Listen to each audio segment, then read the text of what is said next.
Patay matapos matrap sa sunog ang isang 16 na taong gulang na nasa autism spectrum sa Valenzuela. Naiwan siya at mga nakababatang kapatid dahil kinailangang mamasada ng ama habang umalis sa kanilang tahanan ang ina noong bisperas ng bagong taon.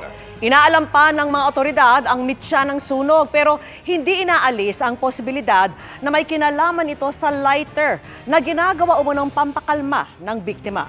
Nakatutok si Oscar Oida, exclusive.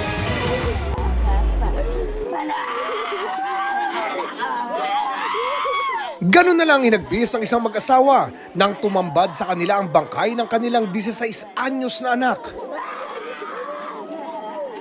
Nasawi ang bata nang masunog ang kanilang inuupahang bahay sa Barangay Malanday, Valenzuela City, pasado alas 8 kaninang umaga.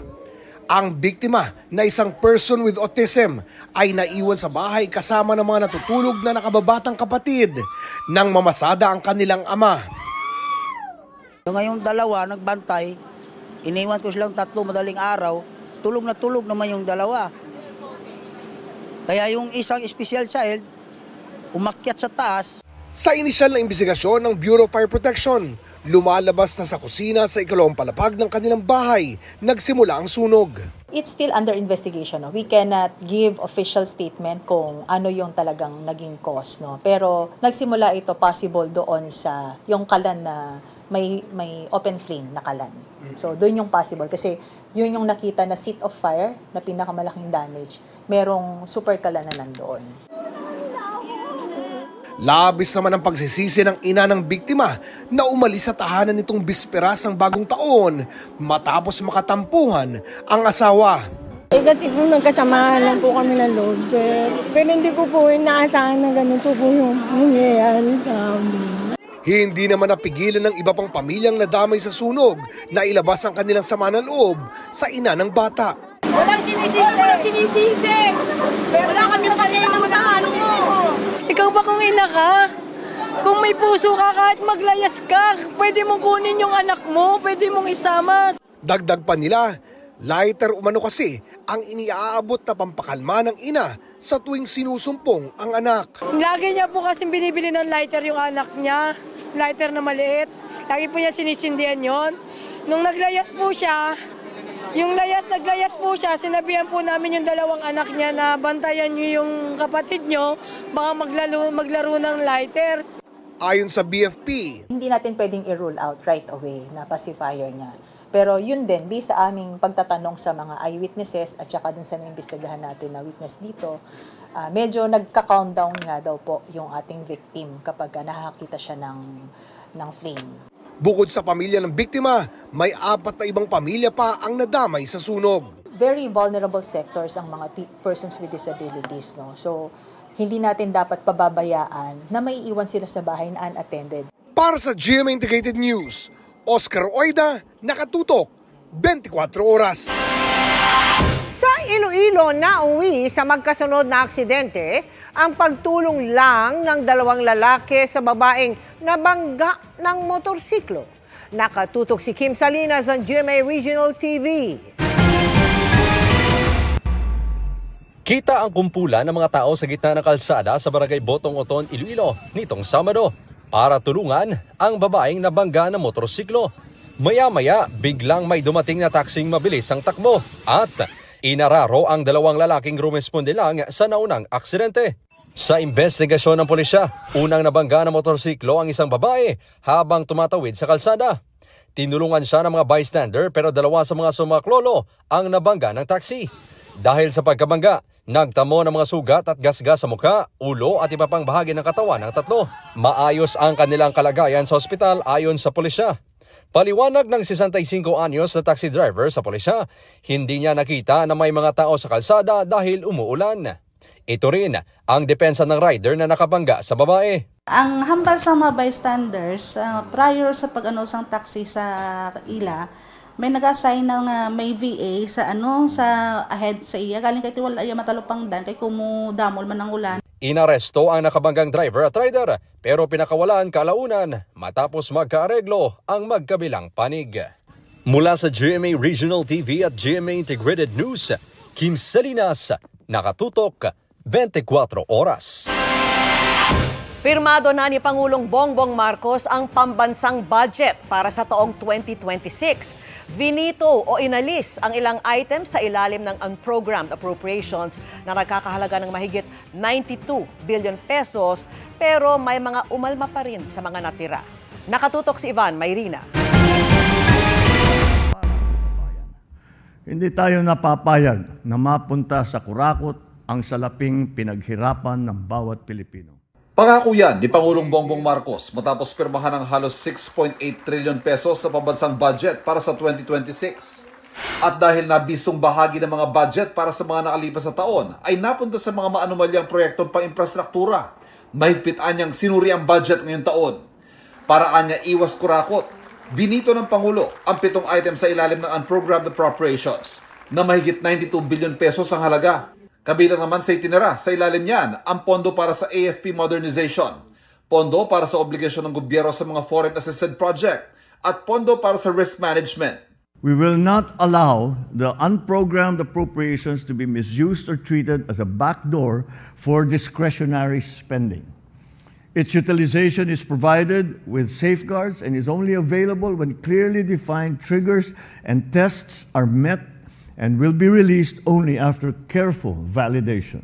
Kailangan natin ma-meet yung requirements or even triggers. One is when we have excess revenue, that's the time that we can also unlock that program appropriations.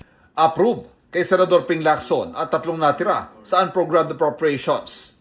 Pero si ACT Teachers Party List Representative Antonio Tino naniniwalang posible pa rin ang katiwalian hanggat may natitirang unprogrammed appropriations. Tinawag naman niyang shadow pork ni ML Party List Representative Laila de Lima. Ngayon pa lang, balak na yung questionin ni Caloocan 2nd District Representative Edgar Erice sa Korte Suprema. Ang aking position, all unprogrammed funds in any form are unconstitutional. We're already drafting the petition. Mahalaga din na matuldukan na ito, na ma-define na talaga ng Korte Suprema kung talaga bang ang ganitong uri ng pagbabudget na walang katapat na source of financing ay labag sa ating konstitusyon. Pero nanindigan sa Senate President Tito Soto na isa ang 2026 budget sa pinakamalinis sa budget na napirmahan. Tinawag naman itong People's Budget ni House Speaker Bogie D. Pinakamalaking bahagi ng budget ay napunta sa sektor ng edukasyon. Kabilang sa 1.345 trillion peso budget ito, ang pag-hire ng mas maraming guro at non-teaching personnel at pagpapatayo ng halos 25,000 na classroom. Pinakamalaking health budget naman sa kasaysayan ng bansa, ang 448 billion pesos para sa taong ito. Pasok na dyan ang 60 billion na pinapasauli ng Korte Suprema. 297 billion pesos naman ang inilaan para sa agrikultura at kasama na dyan ang pondo para sa farm-to-market roads na dating nasa ilalim ng Department of Public Works and Highways. 270 billion pesos naman ang pondo para sa social services, kabilang ang para sa mga ayuda. Ang ilan sa mga yan, tulad ng AIX, MyFIP at Tupad, nagagamit umano sa vote buying at pamumulitika ayon sa ilang mambabatas ng Makabayan Bloc. Pero sabi ng ehekutibo, naglagay naman ng probisyon na hindi pwedeng makialam o mamagitan ng mga politiko sa pamamahagi ng mga ayuda.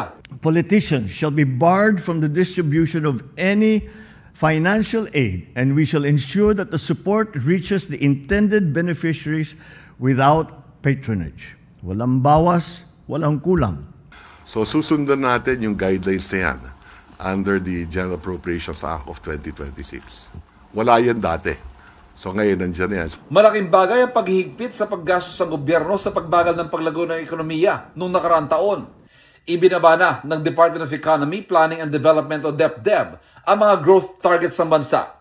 Pero positibong makakabawi ang ekonomiya sa ikalawang bahagi ng 2026. Inaasahan ding maabot ang target na single-digit poverty rate sa 2028. Kaisa ninyo ako sa pagnanais na masiguro ang bawat pisong buwis ay mapupunta sa tamang proyekto at sa tunay na pangangailangan ng ating taong bayan. Magiging mas masinop, mas maingat, mas responsable kami sa paggastos ng pondo ng bayan. Mahigit 5 trilyong piso ng halos 6.8 trillion peso budget, popondohan ng buwis at iba pang koleksyon o kita ng gobyerno. 1.6 trillion pesos naman ito ang kailangang utangin. Para sa GMA Integrated News, Ivan Mayrina nakatutok, 24 oras. Sinimula ng maniket ng Land Transportation Office sa mga e-bike at mga e-trike na nahuling dumaan sa ilang national roads sa Metro Manila. Ipatutupad na rin ang ban sa ibang pangunahing kalsada anumang araw ngayong linggo. Pero ngayon pa lamang, may mga apektado na raw ang biyahe at kita. Nakatutok si Bernadette Reyes.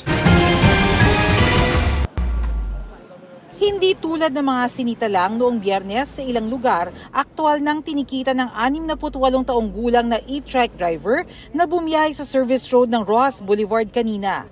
Ngayong 2026, sinimula ng mahigpit na pagpapatupad sa pagbabawal ng mga e-trike at e-bike na bumiyahe sa ilang national road sa Metro Manila. Dagdag na violation ng driver na ito dahil wala rin siyang driver's license. Tawag lang po ng pangangailangan yan, ma'am. Kagaya sa akin, may maintenance ako. Diyan na ako sa may kanto kasi kakain nga po sana ako doon diyan kain sa may tapat. Hindi rin malaman ng isa pang nahuling e-trike driver kung paano babayaran ng multa.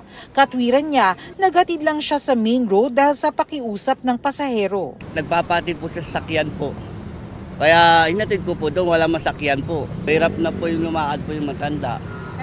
Kaya naglaas loob po ako na ihatid ko po doon sa kanto. Opo, pero alam niyo pong bawal na. Opo, bawal po. Pero para sa mga sumusunod tulad ni John, kapalit naman ang mas mahinang kita. Hindi na raw kasi sila makapaghatid sa mga pasaherong papunta sa mall o airport dahil kailangan dumaan sa main road. Yung mga pasahero po namin na gusto magpahatid sa destinasyon nila, hindi na namin maihatid kasi nga pinagbawal na. Ayon sa Land Transportation Office, noong Biyernes, mahigit 100 na mga e-trikes at e-bikes ang nahuling patuloy na dumadaan sa mga main road kahit na ipinagbabawal na ito. 1,000 pesos ang multa para sa obstruction of traffic at sa susunod, i-impound na rin daw ang mga sasakyan. Turuan natin yung mga kababayan natin pumunta sa inner roads. Pero kapag ganito pa rin, sabi ko nga, pahigpit tayo ng pahigpit. Hanggat ganyan pa rin, huwag natin antayin na dumating na mag-i-impound na kami. At papunta ho kami doon.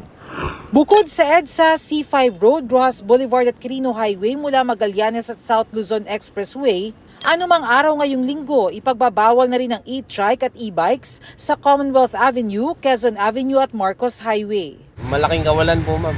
Kasi po? Mawawalan po kami ng trabaho eh. Malaking kawalan po namin. Mawawalan po kami ng hanap buhay eh. Ito lang po kinukuha namin ng pag-aaw namin. Problema rin ito para sa mga nakausap kong pasahero, tulad ni Marivic Carlos na hirap maglakad dahil sa iniindang sakit. Mahirapan kami. Kasi lumabo yung sakayan eh, malayo-layo pa eh. Ay nihingal po ako eh.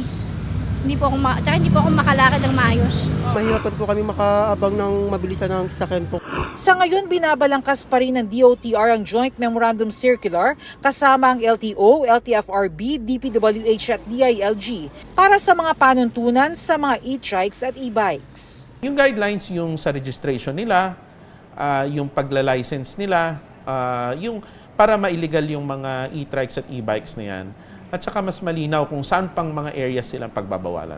Once na-regulate mo yan, may required din sila ng driver's license, nauunawaan nila yung mga traffic rules and regulations, kung saan sila hindi pwede at pwede. Para sa GMA Integrated News, Bernadette Reyes, nakatutok 24 oras. Sakto sa pagbabalik trabaho at eskwela ng marami, ang pagbubukas muli sa bahagi ng EDSA na isinaayos nitong holiday break. Ayon sa MMDA, natapos na ang paglalatag ng aspalto, kaya balik normal na ang operasyon sa inner busway lane mula Rojas Boulevard hanggang Orense sa Makati City. Muling paalala ng Transportation Department, mga pampasaherong bus lang ang pwedeng dumaan sa EDSA busway lane.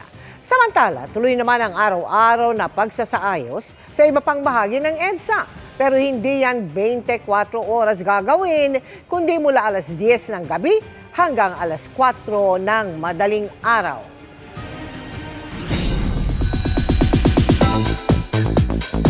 Happy Monday, chikahan mga kapuso! Girl boss for real, sina Ashley Ortega at Faye Lorenzo. May time pa rin kasi sila sa negosyo kahit busy sa kani-kanilang Kapuso series na apoy sa dugo at hating kapatid. Makichika kay Athena Imperial. In this economy, mahalagang may iba't ibang sources of income para hindi malagay sa alanganin.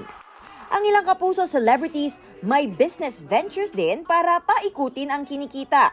Tulad ni Ashley Ortega na may candle business. Sabi ni Ashley, magandang passion o hilig mo rin ang papasukin mong negosyo. Marami talaga akong mga candle collection. Mahilig talaga ako kasi yun talaga yung time na I get to relax inside the house, inside my room. Mahilig talaga ako sa mga beauty and wellness. Si hating kapatid cast member Faye Lorenzo may 2 businesses na raw, kabilang ang paupahan. Nung nasa showbiz na nga ako, dahil nakita ko na kailangan laging beautiful, kailangan laging maganda, sabi ko, aesthetic clinic ang itatayo ko. Sabi ng dalawa, malaking tulong na meron silang business partners. Transparent din daw sila sa kanilang schedule para alam ang expectations from their side. Aminado silang kailangan ng effort para pagsabayin ang showbiz at pagnenegosyo, lalo't busy sila sa kanya-kanyang teleseryes. Si Ashley, bibida sa Apoy sa Dugo. Parang nga raw sa drama serye ang kanyang kasalukuyang hairstyle. Si Elle Villanueva at si Derek Monasterio. Kasama ko rin si Miss Pinky Amador at marami pang iba. Excited na talaga ako. Lagi lang talaga na-delay. So nung kinakat na yung hair ko, nung nagpabangs, I was really excited. Di ako kinabahan. Si Faye naman, busy pa rin sa hating kapatid. Ang kanyang character, magkaka-change of heart nga ba? Abangan nila kung ano yung magiging twist ng character ni Nika. Kung mas sasama ba siya o kakampi na siya sa mabuti. Athena Imperial updated sa Showbiz Happenings.